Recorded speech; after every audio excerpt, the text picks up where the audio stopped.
Hey, how you doing? Martin Lopez here for the Curiosity Theory. And today we're going to be talking about curiously investigating. And today is day 11 of my 31-day challenge. And I'm just really honored and excited that I have kept doing this. And I'm just working on being a better speaker and sharing the Curiosity Theory. So like I said, today we're going to talk about curiously investigating, and it is the first thing that we talk about when you take the course, the Curiosity Theory. It's on the first page, and it says, curiously investigating, how can we improve communication skills so that we can be better salespeople? Now, the Curiosity Theory, the course that I give is a sales course, but it can be applied to leadership. It can be applied in all different areas. So I want to share with you a little quote from a book called Nonviolent Communication by Marshall Rosenberg, and we're going to talk about some of his work right now.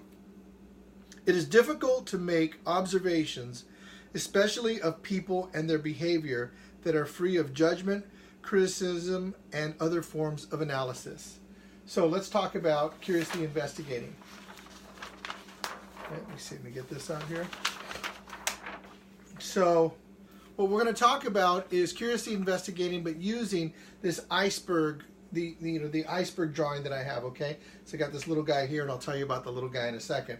So what we're going to talk about with regard to sales or leadership is that human beings exist in a series of conversations. We're always talking.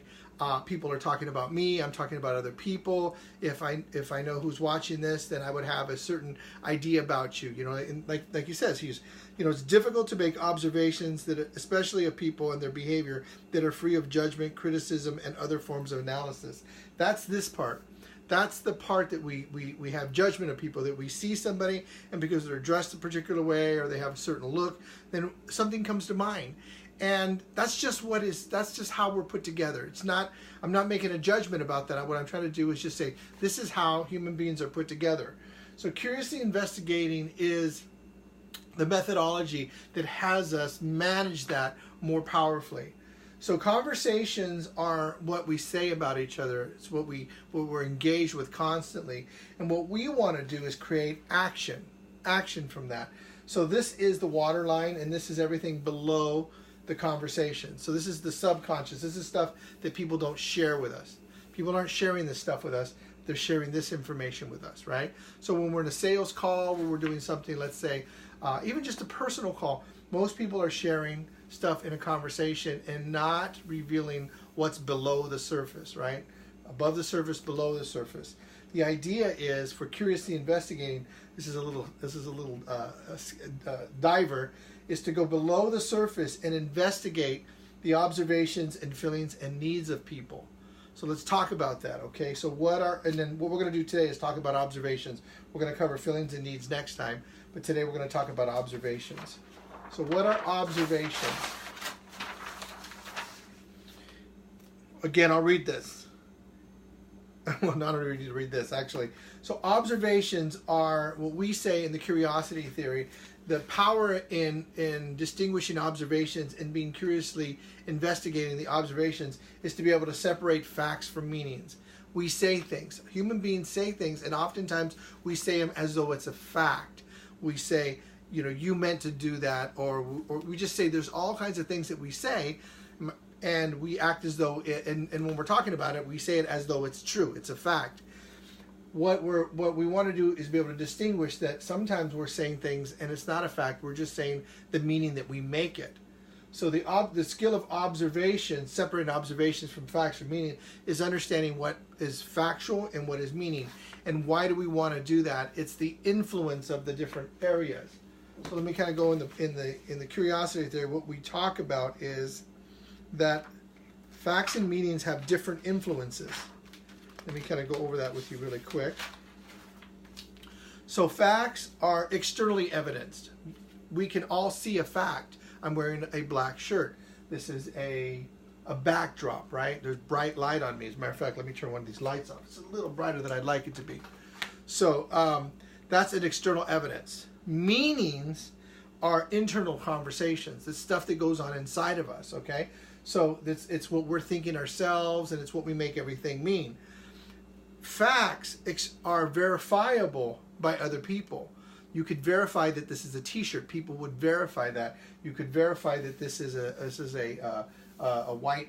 This is a stand with some white paper on it. You can verify that this is a backdrop. These things are easy to verify. Meanings are your personal story or interpretations. That's your ugly shirt. He writes messy. That's an ugly backdrop. Those are personal stories or interpretations. And what we want to be able to do is separate the facts from the meanings. Take the interpretations, take the meanings that people are making, and then be able to pull it out and then be able to separate the facts. Not to nail people and say, well, that's not true, and to argue with people, but simply to investigate, to find out what's going on with people. So when we're curiously investigating, when we're down here below the surface and we're diving around and we're investigating with our little goggles and all that, the idea is to understand people, that people are making stories, and to understand their stories and understand what are the facts that are supporting their stories. So for instance, oftentimes I'll have clients and they'll say, well, I have bad credit. Well, bad credit simply is what? It is an interpretation, right? It's not necessarily a fact. You can have people with 800 credit score, it drops to 790 and they're going, I have terrible credit. It's simply interpretation. So what are the facts? We want to be able to separate the facts from what they're making mean. I could do a pre-approval. I'm in the mortgage business, so I can do a pre-approval and I haven't pulled credit and someone tells me I have awful credit, I have terrible credit. Well, I pull their credit and they have a 800 credit score. Well, why did you think you had bad credit? Was I used to have an 820. I used to have an 815.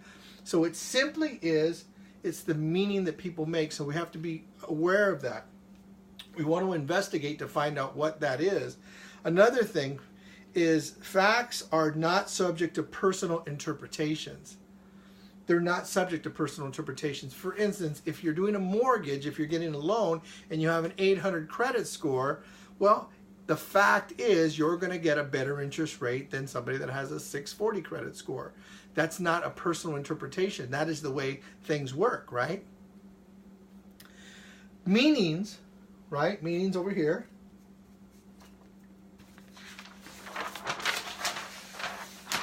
Are influenced by the past experience and future fears. Things that we've experienced in the past and things that we're afraid of in the future, right? And they are very least influential, because when we make stories up, they don't really have a lot of influence, because it's our opinion. We're putting our opinion on something. We're putting our interpretation and our meaning, and we're speaking as though that is fact. But when we have a fact, they're more influential, because they're just facts. It's a fact.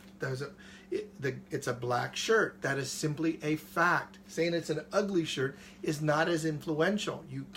You're not going to influence somebody saying it's an ugly shirt as much as influence somebody saying that's a black shirt. The black shirt on a white background looks good. That becomes a meaning, right?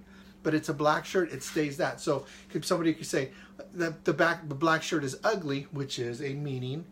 The black shirt is the fact. Being able to separate that is what we're talking about. The skill that we're talking about in the curiosity theory is curiously investigating, going below the surface to find out what the facts are and what the meanings are, and be able to interpret that. So tomorrow what we're going to talk about is we're going to talk about feelings, okay? So eventually we're going to connect observations, feelings, and needs. And this is from the work of Marshall Rosenberg, which is called Nonviolent Communication. So I hope you're getting value out of this. Please like and share and give me hearts and thumbs up and all that stuff. And please comment below if you have any questions or you have any comments. Please let me know what those are. And we'll see you tomorrow night. Thanks a lot. Take care.